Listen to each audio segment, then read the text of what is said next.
ഈ മന്ത്രിനെ തടിയല് M P ജയരാജനോടാ വെടിക്കെട്ടുകാരന്റെ മോനെ ഉടുക്ക് കെട്ടി പേടിപ്പിക്കുക. മന്ത്രിമാരെ കരികൊടി കാണിക്കുന്നതിൽ PhD നേടിയ ആളാണ് ജയരാജൻ.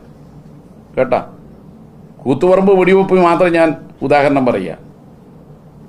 അന്നത്തെ പത്മനാഭൻ നായർ കമ്മീഷൻ റിപ്പോർട്ട് എൻ്റെ അടുക്ക് ഇല്ല.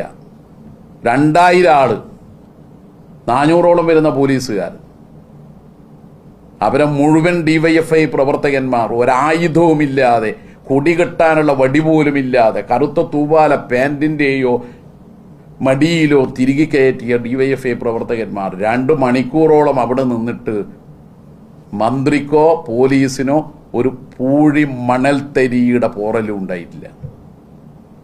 പക്ഷേ എൻ്റെ ഇവിടെ 13 തുന്നാണ്. സുരേന്ദ്രന് നിരവധി സ്ഥലത്ത് പരിക്കാണ്. ഇപ്പം ഇതും മന്ത്രിയെ കരിങ്കൊടി കാണിച്ച പ്രകടനമാണ്, പ്രതിഷേധമാണ്. ഇവിടെ കണ്ണൂർ മുനിസിപ്പൽ ഓഫീസ്, പഴയ മുനിസിപ്പൽ ഓഫീസിൻ്റെ മുമ്പിൽ അന്ന് EP തമ്പാമാഷ് അടക്കമുള്ളവരായിരുന്നു DYFIയുടെ നേതാക്കൾ. ഞാനന്ന് എടക്കാട് ബ്ലോക്കിൻ്റെ ഭാരവാഹിയാണ്. അന്ന് ഇതേ രീതിയിൽ തല്ല പോലീസ് പിടിച്ചുകൊണ്ടുപോയി ആശുപത്രിയിലെത്തിച്ചു, നേരെ ജയിലിലും എത്തിച്ചു. അതുകൊണ്ട് മന്ത്രിമാരുടെ കരിങ്കൊടിയും പ്രതിഷേധവും നിങ്ങൾ പറഞ്ഞ പോലെ ഉണ്ടായിട്ടുണ്ട്.